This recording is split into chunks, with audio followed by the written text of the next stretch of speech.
Hello everyone. सो अभी last time मैंने एक वीडियो अपलोड की थी जिसके अंदर मैंने आप लोगों को बताया था कि किस तरीके से हम लोग टीचर्स से क्वेश्चंस नहीं कर पाते हैं, किस रीज़न से हम लोग पीछे रह जाते हैं और क्या ऐसे तरीके हैं जिससे आप लोग अपनी एजुकेशन को, अपनी पढ़ाई को अच्छा कर सकते हो।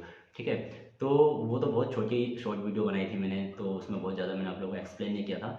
अब मेरा जो एक स्टूडेंट है जिसने काफ़ी अच्छा अचीवमेंट किया है, 93% उसने 10th क्लास में लाया है, 12th क्लास में क्या लैपटॉप वगैरह उसको गवर्नमेंट की तरफ से, योजना की तरफ से मिला।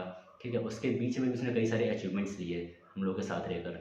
तो वो अचीवमेंट्स उसने कैसे लिए और कैसे उसने अच्छे परसेंटेज बनाए, वो अपने मुंह से आप लोगों को सब कुछ बताएगा। ठीक है, तो अभी हम लोग बाकी चीज़ों के बारे में बहुत डीपली बाद में चर्चा करेंगे। अभी मैं सिर्फ पढ़ाई से रिलेटेड डिस्कस करने के लिए कृष्णा राजपूत को बुला रहा हूँ। ठीक है, तो अब आप लोग उसकी वीडियो को लास्ट तक प्रॉपर देखिए। ठीक है, अगर आप लोग अच्छे परसेंट बनाना चाहते हो तो। ठीक है, क्योंकि वो अपने लाइफ के प्रैक्टिकल कुछ चीज़ें हैं जो आप लोगों को शेयर करेगा। तो हम दोनों की वीडियो को मिलाकर काफ़ी लंबी अभी ये वीडियो होने वाली है, तो आप लोगों को ये वीडियो पूरी देखनी है अगर आप लोग अच्छे परसेंट बनाना चाहते हो तो। ठीक है, बाकी हम लोग जो बची हुई चर्चाएं हैं वो हम लोग अपनी अगली वीडियो में करेंगे। ठीक है, और उम्मीद करता हूँ कि आप लोग मेरे सारे वीडियोज़ को बहुत अच्छे से देख रहे हों, स्टेप टू स्टेप देख रहे हैं। जो पार्ट मैंने जिस तरीके से उसको बनाए हैं, फर्स्ट सेकंड थर्ड फोर्थ करके, उन सारे चैप्टर्स को, उन सारे पार्ट्स को उसी सीक्वेंस में देखो अगर आपके बेसिक्स कमज़ोर हैं तो।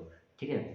Hello, my name is Krishna Rajput. मैं गवर्नमेंट स्कूल से पढ़ा हुआ हूँ और मैंने 10th में 93% बनाया। तो मैं आप सबको ये बताना चाहूँगा कि कुछ स्टूडेंट्स होते हैं जिसको हम बैक बेंचर्स बोलते हैं। मैं बैक बेंचर्स नहीं हूँ। तो जो बैक बेंचर्स होते हैं वो बैक बेंचर्स क्यों कहलाते हैं? वो इसलिए कहलाते हैं क्योंकि वो लोग पढ़ाई में थोड़े कमज़ोर होते हैं। वो कमज़ोर क्यों होते हैं? उसके पीछे किसी ने रीज़न जानने की कोशिश ही नहीं की है। मैं बताता हूँ, क्योंकि मेरे भी कुछ फ्रेंड्स हैं, उनसे मैंने डिस्कस किया था ये सब क्यों होता है, कि तुम लोग क्यों नहीं पढ़ना चाह रहे हो। और तो उन्होंने मुझे बताया कि हमारा मन ही नहीं करता। अगर हम टीचर से क्वेश्चन कर लेते हैं तो टीचर्स बोलते हैं कि यार इतने इजी क्वेश्चन से तुमको ये भी नहीं आता, तो वो हमको डांट देते हैं। पर ऐसा होता है तो फिर हम लोग नहीं पूछ पाते अगली बार से क्वेश्चन। पर मैं क्या था, मुझे थोड़ा बहुत बेसिक आता था, तो मैं टीचर से क्वेश्चन करता था, तो वो रिलेट कर जाते थे कि हाँ इस बच्चे को मैं इतना बताऊँगा। बट वो जो टीचर से जो थोड़ा कमज़ोर बच्चा है उसके लेवल तक जाके वो उसको नहीं पढ़ा पाते हैं। तो जब भी वो उनसे क्वेश्चन करते हैं तो वो टीचर्स को लगता है इतना इजी टॉपिक इसको क्यों नहीं आता। पर वो ये नहीं समझ पाते कि उस बच्चे को बेसिक नॉलेज नहीं है, तो हमको बेसिक नॉलेज उसको देनी पड़ती है। तो मेरे जो कुछ फ्रेंड्स हैं वो मेरे पास आके भी पूछते थे कि भाई ये कैसा होता है, क्योंकि मैं टीचर से पूछ नहीं सकता। टीचर्स हमको चिल्ला देती हैं, बोलती है कि तुमको इतना इजी टॉपिक भी नहीं आता है। तो ऐसा करके बहुत प्रॉब्लम था। तो जब मैं 9th में था तब मुझे लगता था कि मुझे बहुत कुछ आता है, मतलब मेरे बेसिक एकदम क्लियर है। बट मैंने क्या किया, ज़्यादा ध्यान नहीं दिया 9th में पढ़ने में।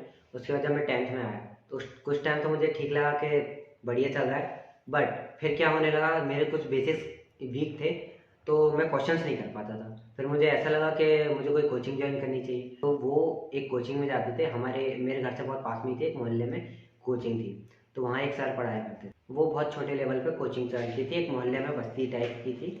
वहाँ पर हम लोग जाते थे पढ़ने। तो वो लोग जाते थे तो मैं भी गया उनके साथ। तो मुझे वहाँ का माहौल अच्छा लगा। तो जब मैंने फर्स्ट क्लास में गया तो मुझे नहीं पता था मेरा बेसिक क्या है, मैं किस लेवल पे हूँ। लेकिन उन्होंने मुझे उस लेवल के क्वेश्चन दिए जो मैं कर सकता था, और उसके बाद वो दिए जो मैं नहीं कर पाया। तो फिर वहाँ से मुझे मेरा लेवल पता चला कि मैं किस लेवल पे हूँ। फिर उन्होंने मेरे डाउट्स क्लियर किए, मेरा लेवल बढ़ा, मेरे बेसिक क्लियर हुए। फिर उसके बाद जब हम सिलेबस पे आए, तब मैं 10th में आ चुका था, तो एकदम बेसिक लेवल के जो क्वेश्चन होते थे, तो मैंने जब वो क्वेश्चन करने चाहे तो मुझसे नहीं बने। उसके पीछे का बेसिक क्या था, मुझे क्रॉस मल्टीप्लाई करना भी नहीं आता था। तो वो मैंने सर से डाउट पूछा कि सर ये कैसे आया। तो सर ने मुझे बताया ये क्रॉस मल्टीप्लाई ऐसे होता है। तो मेरा बेसिक इतने डाउन लेवल पे था। तो वहाँ से मैंने अपने बेसिक्स कवर किए। उसके बाद जब मेरे बेसिक क्लियर हुए तो हम लोग अपने चैप्टर्स पे आए। तो चैप्टर्स में क्या होता था, सर हमको सारे क्वेश्चंस नहीं करवाते थे। पहले सर हमको बताते थे कि इससे जो पर्टिकुलर चैप्टर है, वो जो चैप्टर है उसका मीनिंग क्या है। फिर उस मीनिंग पता चलने के बाद उसके अंदर हम देखते थे कि जो फंडामेंटल्स हैं और जो बेसिक्स हैं वो हमको बताते थे कि ये क्या क्या चीज़ है, और एकदम डीपली पढ़ते थे। उसके बाद सर हमको कुछ क्वेश्चंस करवाते थे। तो कभी मुझे ऐसा लगा कि हमारा कोर्स थोड़ा स्लो चल रहा है। तो फिर मैंने क्या किया, तो सर क्वेश्चन करवाते थे तो मैं जो घर से करके लाता था वो मैं पूरे क्वेश्चन कवर करके लाता था, और जो मुझे डाउट्स आते थे मैं सर से क्लियर करता था। इस बीच करीब 1 डेढ़ महीना हो गया था। तो मेरे कुछ दोस्त थे जो अदर्स कोचिंग में और अदर इंस्टीट्यूट में कोचिंग में जाते थे। तो मैंने देखा कि हमारा कोर्स कुछ पीछे चल रहा है और उनका कोर्स थोड़ा आगे चल रहा है। तो मैंने कुछ सोचा कि ये कोर्स तो तेज चल रहा है, तो मैं क्यों ना इस इंस्टीट्यूट को छोड़कर वहाँ चला जाऊँ। तो मैं वहाँ चला गया ये सोचकर कि वहाँ कोर्स तेज चल रहा है तो मेरा कोर्स जल्दी कवर हो जाएगा। बट वहाँ क्या हुआ, मैं देखता हूँ कि जो चैप्टर्स हैं वो उसका मुझे बेसिक ही क्लियर नहीं हो रहा था। तो बेसिक क्लियर नहीं हो रहा था तो वहाँ भी मुझे चैप्टर समझ नहीं आ रहे थे। तो मैं आपको ये बताना चाहता हूँ कि कुछ जो भी टॉपिक या पर्टिकुलर चैप्टर है उसको समझने के लिए हमारे सबसे पहले बेसिक्स क्लियर होने चाहिए। जब तक हमारे बेसिक्स क्लियर नहीं होंगे तब तक हमको वो चीज़ें समझ नहीं आएंगी। तो कुछ टाइम बाद जब मैंने वहाँ भी पढ़ के देख लिया तो मुझे पता चला कि मैंने क्या गलती कर दी। वहाँ पर कुछ अच्छे लेवल पे बेसिक नहीं पढ़ाए जा रहे थे, बस नॉर्मल नॉर्मल ऊपर ऊपर से हमको पढ़ाया जा रहा था और कोर्स भगाया जा रहा था। तो मुझे अपनी गलती रियलाइज़ हुई कि मैंने क्या गलती कर दी। तो फिर मैं उस इंस्टीट्यूट को छोड़कर अपने इसी जो यहाँ पर क्लासेस चल रही थी वहाँ पर आया। वहाँ पर हमारे बेसिक बहुत अच्छे से कवर हो रहे थे। बस ये था कोर्स थोड़ा स्लो था, लेकिन उसको मैं कैसे कवर कर रहा था, सर हमको पूरे बेसिक्स बता देते थे और उसके फंडामेंटल्स बता देते थे और कुछ क्वेश्चन करवाते थे। उसके बाद जो बाकी क्वेश्चन होते थे वो मैं खुद से घर से करता था। उससे मुझे क्या फ़ायदे हुए कि मेरा कोर्स मेरे हिसाब से चल रहा था, जो मुझे करना था वो मैं क्वेश्चन करता था। और दूसरी चीज़ ये हुई कि मुझे वो जो क्वेश्चन मैं एक बार कर लिया हूँ वो दोबारा कभी रिवीजन करने की ज़रूरत नहीं पड़ी। तो फाइनली आज मैं भी उसी कोचिंग में सर के साथ पढ़ा रहा हूँ और मुझे बहुत मज़ा आ रहा है पढ़ाने में। तो सर हमको एक ही बात बोला करते थे कि तुम पढ़ रहे हो उसको ऐसे मत पढ़ो कि हमको पास होना है, तुम उसको ऐसे पढ़ो कि मैं अदर किसी पर्सन को वो चीज़ पढ़ा सकूँ। इससे तुम्हारा क्या होगा, जैसे मान लो आपके क्लास में ही ऐसे कुछ स्टूडेंट्स हैं जिनको नहीं बन रहे क्वेश्चन, आप क्या कीजिए उनको पढ़ाइए। इससे क्या होगा, आपकी प्रैक्टिस होगी और जो एग्ज़ाम में लिखने का डर है वो भी ख़त्म हो जाएगा। तो जो भी आप चीज़ एग्ज़ाम में लिखते हो उससे वो चीज़ आप भूलने लगते हो। तो वो आप कभी नहीं भूलोगे जब आप किसी को समझाओगे।